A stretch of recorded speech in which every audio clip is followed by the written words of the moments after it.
بسم اللہ الرحمن الرحیم۔ اعوذ باللہ من الشیطان الرجیم، بسم اللہ الرحمن الرحیم۔ عزیز طلبہ کرام، آج ہم المنطق للمظفر حصہ دوم کا سبق نمبر 78 پڑھنے جا رہے ہیں، اور آج انشاءاللہ بیان کریں گے شکل ثالث کی شرائط کو۔ شکل ثالث میں مصنف جو ہے وہ 5 طرح کی ابحاث کو مکمل تفصیل کے ساتھ بیان کریں گے۔ پہلی بحث ہوگی اس کی تعریف اور اس کی وجہ تسمیہ کے بارے میں، اس کی دوسری بحث ہوگی اس کی شرائط کے بارے میں، اس کی تیسری بحث ہوگی اس کی ضروب کے بارے میں کہ کون کون سی ضروب منتجہ ہیں اور کون سی غیر منتج ہیں، اور جو چوتھی بحث ہوگی وہ ان ضروب منتجہ کے اوپر براہین کے بارے میں ہوگی، اور انشاءاللہ جو 5ویں آخری بحث آئے گی اس میں تنبیہات کو بیان کریں گے، جس میں انشاءاللہ برہان خلف اور دلیل افتراض وغیرہ کو بیان کریں گے۔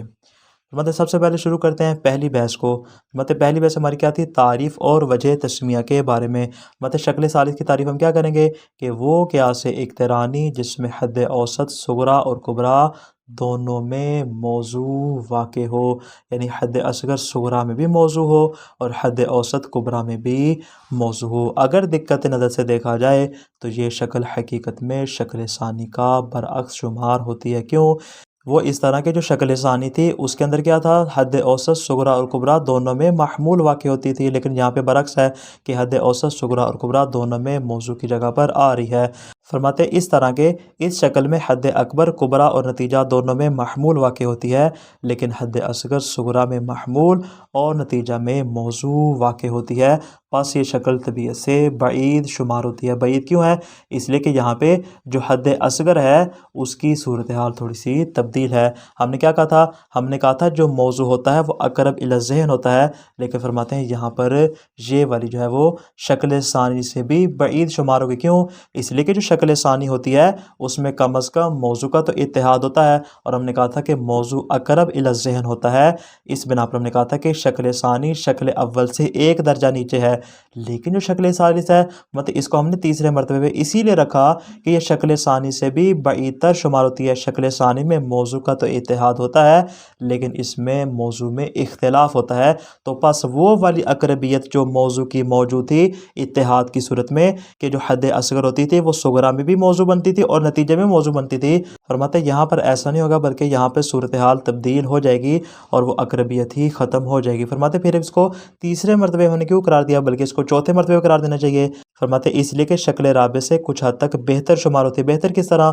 اس لیے کہ کم از کم اس میں حد اکبر کا اتحاد ہوتا ہے، جبکہ شکل رابع میں نہ موضوع کا اتحاد ہوتا ہے اور نہ ہی محمول کا اتحاد ہوتا ہے، جبکہ یہ جو شکل ثالث ہے اس میں کم از کم حد اکبر کا تو اتحاد موجود ہوتا ہے کہ جو حد اکبر ہے وہ کم از کم اپنی جگہ پر واقع ہوتی ہے، اور حد اکبر کے اعتبار سے چونکہ یہ جو شکل ثالث ہے یہ شکل اول کے ساتھ مشابہت رکھتی ہے کہ وہاں پر بھی کیا ہوتا ہے شکل اول میں کہ جو حد اکبر ہوتی ہے وہ کبریٰ اور نتیجہ دونوں میں محمول واقع ہوتی ہے۔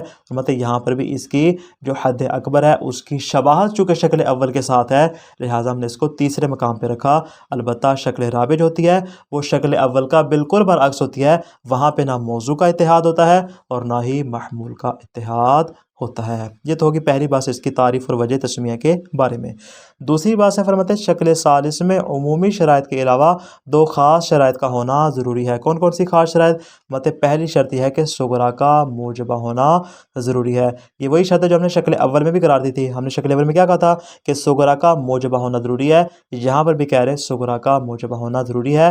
کیوں؟ اس لیے کہ اگر صغریٰ سالبہ ہوگی، اب اس میں فرق نہیں ہے چاہے سالبہ جزئیہ ہو یا سالبہ کلیہ ہو، پس اگر سالبہ ہوگی تو جو صغریٰ سالبہ کا آگے کبریٰ آئے گا اس کبریٰ میں 2 صورتیں ممکن ہے کہ کبریٰ موجبہ کلیہ ہو، اسی طرح ممکن ہے کہ کبریٰ سالبہ کلیہ ہو۔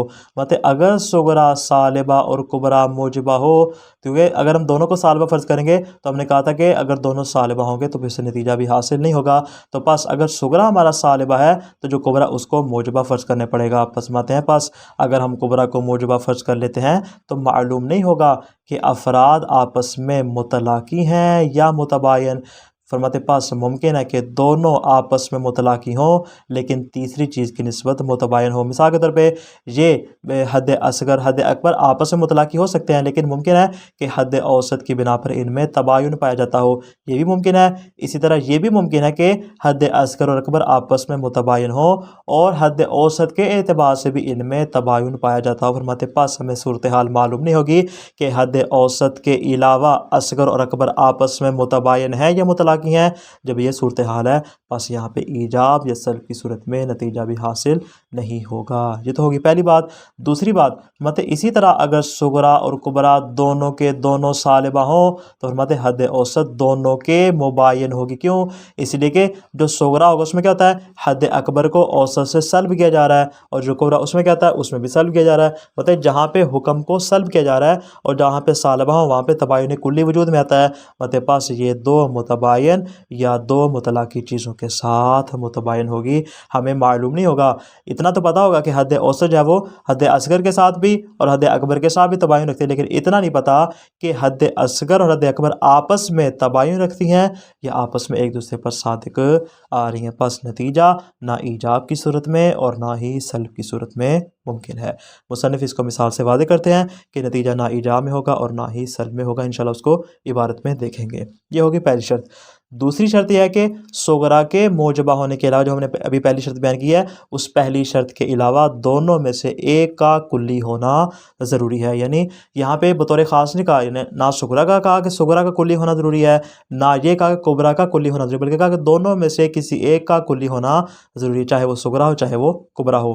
پس اگر صغرا اور کبرا دونوں جزئی ہوئے تو اس صورت میں قیاس بھی منتج نہیں ہوگی۔ البتہ مصنف فرماتے یہ کوئی نیا قاعدہ نہیں ہے، بلکہ یہ وہی عمومی قاعدہ ہے جس کو ہم پہلے بیان کر چکے، جہاں پہ ہم نے کہا تھا کہ کلیت و احدی المقدمتین، دونوں مقدموں میں سے ایک کا کلی ہونا ضروری ہے۔ فرماتے یہاں پر بھی اسی بات کو بیان کریں کہ دونوں میں سے ایک کا کلی ہونا ضروری، تو یہ قاعدہ خاص نہیں ہے بلکہ یہ عمومی قاعدہ ہے جس کو ہم پہلے بیان کر چکے ہیں۔ فرماتے دلیل کیا آپ کے پاس، یہ آپ نے کیوں کہا کہ دونوں میں سے ایک کا کلی ہونا ضروری ہے؟ فرماتے دلیل وہی جو ہم نے وہاں پہ بیان کی تھی، یہاں پر بھی آ جائے گی کہ اگر دونوں جزئی ہوں گے تو ہمیں معلوم نہیں ہوگا کہ اوسط کے بعض افراد جو اکبر کا موضوع بن رہے ہیں کیا یہ وہی اوسط کے بعد افراد ہیں جو اصغر کا موضوع بن رہے ہیں۔ یعنی گویا کہ ہمیں یہاں پہ معلوم نہیں ہوگا کہ اصغر کے اندر جو افراد حد اوسط کے ساتھ مل رہے ہیں آیا اکبر کے اندر وہی افراد حد اوسط کے ساتھ مل بھی رہے ہیں یا نہیں، تو گویا کہ فرماتے وہاں پہ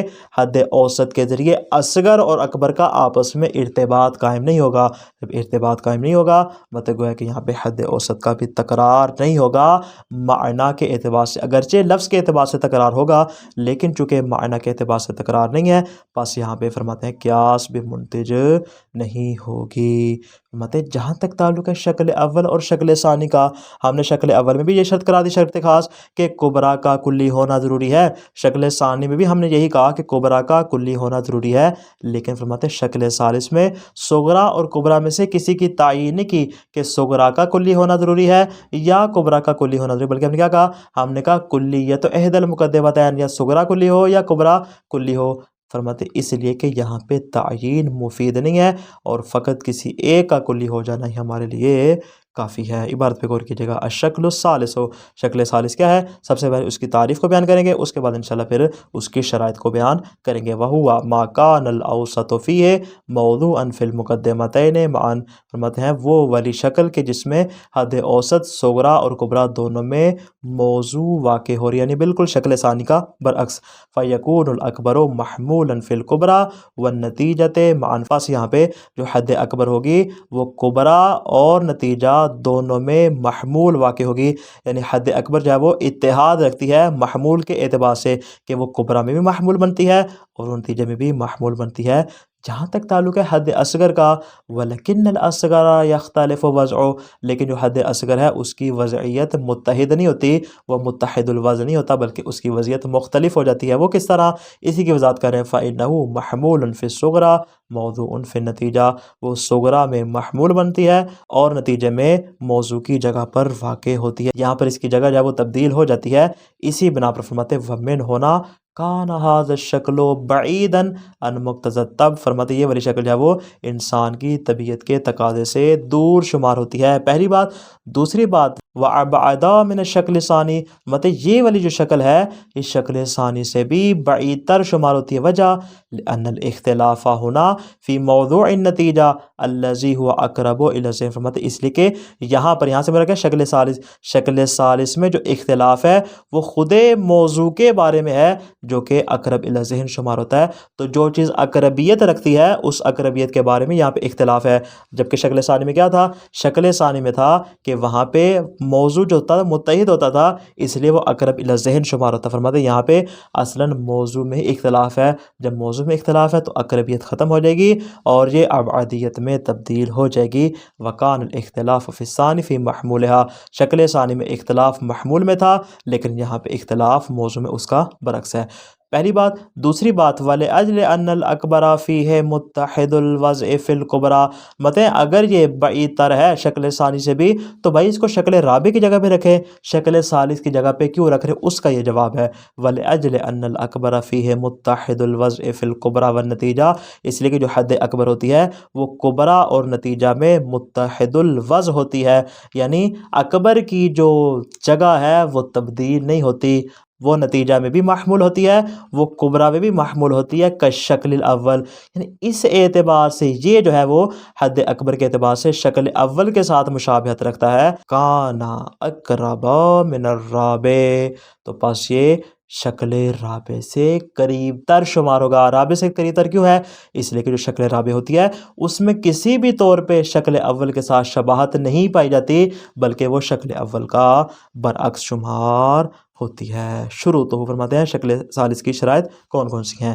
لہذا شکل شرطان ایضاً، فرماتے ہیں اس شکل کی بھی ہمارے پاس دو طرح کی شرائط ہیں۔ کون کون سی؟ ایجاب الصغرا، صغرا کا موجبہ ہونا ضروری ہے پہلی شرط، وکلیت احدی المقدمتین، دوسری شرط ہے کہ دو مقدموں میں سے ایک کا کلی ہونا ضروری ہے۔ فرماتے پہلے بات کرتے ہیں شرط اول کے بارے میں۔ اما الاول، جہاں تک تعلق ہے شرط اول کا، فَلِأَنَّهُ لَوْ كَانَتِ الصُّغْرَى صَالِبَةً، مطلب اگر صغرا موجبہ نہ ہو بلکہ صغرا صالبہ ہو، فَلَا نَعْلَمُ حَالَ الْأَكْبَرِ الْمَحْمُولِ عَلَى الْأَوْسَطِ بِالسَّلْبِ أَوِ الْإِيجَابِ، مطلب معلوم نہیں ہوگا کہ حد اکبر کی حالت کون سی ہے۔ کون سا حد اکبر؟ کہ جس کو حد اوسط کے اوپر حمل کیا جا رہا ہے، اس حد اکبر کا حال معلوم نہیں ہوگا، نہ سلب کی صورت میں اور نہ ہی ایجاب کی صورت میں۔ کس اعتبار سے؟ اَيُلَاقِ الْأَصْغَرَ الْخَارِجَ عَنِ الْأَوْسَطِ أَوْ يُفَارِقُهُ، کہ آیا حد اوسط سے ہٹ کر یہ حد اصغر کے اوپر صادق آ رہا ہے یا اس کے فرق کر رہا ہے، اس سے تباین کر رہا ہے۔ فرماتے ہمیں اس بات کا علم حاصل نہیں ہوگا، نہ اس کو ثابت کیا جا سکتا ہے نہ ہی اس کو اس سے سلب کیا جا سکتا ہے۔ لِأَنَّهُ لَوْ كَانَتِ الْكُبْرَى مُوجِبَةً، اس لیے کہ اگر کبرا موجبہ ہو، فَإِنَّ الْأَوْسَطَ يُبَايِنُ الْأَصْغَرَ وَيُلَاقِ الْأَكْبَرَ، مطلب ہے کہ اگر کبرا موجبہ تو اس کا مطلب کیا ہے کہ جو حد اوسط ہے وہ اکبر کے ساتھ تباین رکھتی ہے لیکن حد اکبر کے ساتھ ملاقات کرتی ہے، اس کے اوپر صادق آتی ہے۔ کیوں؟ ہم نے کہا صغرا صالبہ، صالبہ کا مطلب کیا ہے کہ وہاں پہ حد وسط کو اس سے سلب کیا جا رہا ہے، اور کبرا موجبہ اس کا مطلب کیا ہے کہ حد اوسط کو اس کے لیے ثابت کیا جا رہا ہے۔ تو گویا کہ وَشَيْءٌ وَاحِدٌ قَدْ يُلَاقِي وَيُبَايِنُ شَيْئَيْنِ مُتَلَاقِيَيْنِ أَوْ شَيْئَيْنِ مُتَبَايِنَيْنِ، غور کیجیے گا، مطلب ایک ہی شے ویسے مراد ہے وہ حد اوسط، مطلب ایک ہی چیز ہے لیکن کبھی وہ صادق آ رہی ہے کبھی وہ تباین رکھ رہی ہے، لیکن کس کے ساتھ؟ شیئین متلاقین، اشارہ کس کی جانب ہے؟ حد اصغر اور حد اکبر، دو ایسی چیزوں کے ساتھ جو آپس میں ایک دوسرے پہ یا صادق آ رہی ہیں ہمیں معلوم نہیں، اور شیئین متباینین، یا دو ایسی چیزیں ہیں جو ایک دوسرے کے اوپر صادق نہیں آ رہی۔ مثال سے واضح کرتے ہیں، مطلب جیسا کہ ناطق، ہمارے پاس حد اوسط آتی ہے ناطق کی، مطلب یہ جو ناطق ہے یلاقی الحیوان، یہ حیوان کے اوپر بھی صادق آتا ہے، ویباین الفرس، البتہ یہ فرس کے ساتھ کیا ہے؟ تباین رکھتا ہے، لیکن وہما متلاقیان، فرماتے ہیں کہ یہ جو حیوان ہے یہ فرس کے ساتھ کیا ہے؟ اس کے اوپر صادق آ رہا ہے، یعنی اصغر اور اکبر ایک دوسرے کے اوپر صادق آ رہے ہیں لیکن ناطق جو ہے وہ ایک کے اوپر صادق آ رہا ہے دوسرے کے ساتھ تباین رکھ رہا ہے۔ اسی طرح فرماتے ہیں یہ جو ناطق ہے وَيُلَاقِ الْحَيْوَانَ، ناطق جو ہے وہ حیوان کے اوپر صادق آ رہا ہے، وَيُبَايِنُ الشَّجَرَ، البتہ شجر کے مباین ہے، وَهُمَا مُتَبَايِنَان، اور حیوان اور شجر جو حد اکبر اور حد اصغر ہیں، فرماتے ہیں یہ بھی آپس میں کیا ہے، تباین رکھتے ہیں، پس ہمیں معلوم نہیں ہوگا کہ ان کا آپس میں تباین پایا جاتا ہے یا تباین نہیں پایا جاتا، یہ بات، اور دوسری بات کہ ان کا اس حد اوسط کے ساتھ آیا تباین پایا جاتا ہے یا تباین نہیں پایا جاتا، ہمیں معلوم نہیں ہوگا۔ یہ ہوگی پہلی بات کہ اگر ہم کبرا کو موجبہ قرار دیتے ہیں۔ لیکن فرماتے دوسری صورت وَلَوْ كَانَتِ الْكُبْرَى صَالِبَةً أَيْضًا، فرماتے صغرا بھی صالبہ اور کبرا بھی ہمارا صالبہ ہو تو فرماتے فَإِنَّ الْأَوْسَطَ يُبَايِنُ الْأَصْغَرَ وَالْأَكْبَرَ مَعًا، صغرا میں بھی کیا ہوگا، وہاں بھی حکم کو سلب کیا جا رہا ہے، اور جو کبرا ہے وہاں پر بھی حد اوسط سے حکم کو سلب کیا جا رہا ہے۔ فرماتے پس گویا کہ جو حد اوسط ہے وہ اصغر اور اکبر دونوں کے ساتھ تباین رکھتی ہے، لیکن فرماتے ہیں وَالشَّيْءُ الْوَاحِدُ قَدْ يُبَايِنُ شَيْئَيْنِ مُتَلَاقِيَيْنِ وَقَدْ يُبَايِنُ شَيْئَيْنِ مُتَبَايِنَيْنِ، مطلب یہ حد اوسط کبھی کبھار تو ایسا ہوتا ہے کہ یعنی اس کا تو ان دونوں کے ساتھ تباین ہے، لیکن یہ جو اصغر و اکبر ہیں فرماتے یہ کبھی آپس میں متلاقی ہوتی ہیں، ایک دوسرے کے اوپر صادق آتی ہیں، اور کبھی کبھار ایسا ہوتا ہے ایک دوسرے کے اوپر صادق نہیں آتا ہے۔ مثال كالذهب المباين للفرس والحيوان، مطلب جو ذهب ہے، جو سونا ہے، وہ فرس اور حیوان دونوں کے مباین ہے، جو حد اوسط ہے وہ اکبر اور اصغر دونوں کے ساتھ مباین ہے، لیکن وہما متلاقیان، فرماتے ہیں کہ فرس اور حیوان آپس میں ایک دوسرے کے اوپر صادق آتے ہیں۔ اسی طرح فرماتے ہیں وَيُبَايِنُ الشَّجَرَ وَالْحَيْوَانَ، سونا جو ہے وہ شجر اور حیوان دونوں کے ساتھ تباین رکھتا ہے، حد اوسط ہے، اصغر اور اکبر دونوں کے ساتھ تباین رکھتا ہے، لیکن وہما متباینان، خود شجر اور حیوان جو اصغر اور اکبر ہیں خود ان کا آپس میں بھی تباین پایا جاتا ہے۔ تو بس ہمیں معلوم نہیں ہوگا کہ یہاں پہ آیا ایجاب کی صورت میں نتیجہ لے یا سلب کی صورت میں نتیجہ لے۔ مثال فَإِذَا قِيلَ لَا شَيْءَ مِنَ النَّاطِقِ بِفَرْسٍ، فرماتے ہیں اگر ہم کہتے ہیں کہ ناطق فرس نہیں ہوتا، وَكُلُّ ناطق حیوان، ہر ناطق حیوان ہے، فَإِنَّهُ لَا يَنْتَجُ السَّلْبُ، فرماتے ہیں یہاں پہ سلب کی صورت میں نتیجہ نہیں لے سکتے، یعنی کیا مطلب کہ لا شیء من الفرس بحیوان، کے فرس جو ہے وہ حیوان نہیں ہوتا، فرماتے ہیں سلب کی صورت میں یہاں پہ نتیجہ حاصل نہیں کیا جا سکتا۔ لیکن وَلَوْ وَضَعْنَا مَكَانَ فَرَسٍ شَجَرٍ، اگر ہم فرس کی جگہ پہ شجر کو رکھ دیں، فَإِنَّهُ لَا يَنْتَجُ الْإِيجَاب، پھر ایجاب کی صورت میں نتیجہ نہیں لے سکتے، یعنی لا شیء من الناطق بشجر ہو جائے گا صغرا، اور کبرا کیا ہوگا کلو ناطق حیوان، تو نتیجہ ہمارے پاس کیا آئے گا کلو شجر حیوان، ہر شجر حیوان، تو فرماتے ہیں ایجاب کی صورت میں نتیجہ یہاں پہ درست نہیں ہوگا۔ یہ پہلی مثال کہ جہاں پہ صغرا صالبہ ہے لیکن کبرا موجبہ ہے، جو دوسری مثال دے رہے ہیں وہاں پہ صغرا بھی صالبہ ہے اور کبرا بھی صالبہ ہے، مطلب لا شیء من الذهب بفرس ہو جائے گا صغرا، اور لا شیء من الذهب بحیوان، فإنه لا ينتج السلب، فرماتے ہیں سلب کی صورت میں نتیجہ نہیں لے سکتے کہ لا شیء من الفرس بحیوان، کہ فرس حیوان نہیں ہوتا، فرماتے ہیں نتیجہ کیا ہوگا کاذبہ ہوگا۔ لیکن ولو وضعنا مکان فرس شجر، اگر ہم فرس کی جگہ پہ شجر کو رکھ دیں، فإنه لا ينتج الإيجاب، پھر ایجاب کی صورت میں نتیجہ حاصل نہیں کر سکتے، یعنی کیا کہیں لا شیء من الذهب بشجر اور لا شیء من الذهب بحیوان، تو نتیجہ یہ نہیں ہوگا کہ کلو شجر حیوان، ہر شجر حیوان، یہ نتیجہ بھی یہاں پہ کیا ہوگا کاذبہ شمار ہوگا۔ یہ ہوگی پہلی شرط۔ وَأَمَّا الثَّانِي، جہاں تک تعلق ہے دوسری شرط کا، وَهُوَ كُلِّيَّةُ إِحْدَى الْمُقَدِّمَتَيْنِ، دونوں میں سے ایک کا کلی ہونا ضروری ہے، فَلِأَنَّهُ قَدْ تَقَدَّمَ فِي الْقَاعِدَةِ الثَّالِثَةِ مِنَ الْقَوَاعِدِ الْعَامَّةِ لِلْقِيَاسِ، فرماتے ہیں کہ قیاس کے جو عمومی قواعد ہم نے بیان کیے تھے اس میں قاعدہ ثالثہ کے طور پہ یہ پہلے بیان ہو چکا ہے کہ دونوں میں سے ایک کا کلی ہونا ضروری ہے، أَنَّهُ لَا يَنْتَجُ مِنَ الْجُزْئِيَّتَيْنِ، یعنی اگر دونوں جزئی ہوں گے تو نتیجہ حاصل نہیں ہوگا، وَلَيْسَ هُنَا مَا يَقْتَضِي اعْتِبَارَ كُلِّيَّةِ خُصُوصِ إِحْدَى الْمُقَدِّمَتَيْنِ، البتہ فرماتے ہیں جس طرح شکل اول اور شکل ثانی میں بطور خاص کبرا کی کلیت کو بیان کیا گیا تھا، یہاں پہ فرماتے ہیں نہ صغرا کی اور نہ کبرا کی، دونوں میں سے کسی کی بھی تعیین نہیں کی گئی ہے۔ تو خلاصہ کیا ہوا آج کے درس کا، شکل ثالث وہ قیاس اقترانی ہے جس میں حد اوسط صغرا اور کبرا دونوں میں موضوع واقع ہو، اس میں اکبر کبرا اور نتیجہ دونوں میں موضوع، جبکہ حد اصغر صغرا میں محمول اور نتیجہ میں موضوع واقع ہوتی ہے، اس لیے یہ بعید از طبیعت اور محتاج استدلال ہے۔ شکل ثانی سے اس لیے بعید ہے کیونکہ شکل ثانی میں موضوع کا اتحاد ہوتا ہے، اس میں ایسا نہیں ہوتا۔ شکل رابع سے اس لیے قریب ہے کیونکہ اس میں محمول کا اتحاد ہوتا ہے، جبکہ شکل رابع میں اصل میں اتحاد ہوتا ہی نہیں ہے۔ شکل ثالث کے منتج ہونے کی دو شرائط ہیں، صغرا کا ایجاب اور دوسری شرط ہے ایک مقدمہ کی کلیت ہونا ضروری ہے۔ صغرا اگر صالبہ ہو تو طلاقی اور تباین کا علم حاصل نہیں ہوگا، پس نتیجہ ایجاب یا سلب کی صورت میں حاصل نہیں ہو سکتا۔ کسی ایک مقدمہ کا کلی ہونا ضروری ہے، البتہ یہ شرط خاص نہیں ہے بلکہ عمومی شرائط میں سے ہی شمار ہوتی ہے۔ والسلام علیکم ورحمۃ اللہ وبرکاتہ۔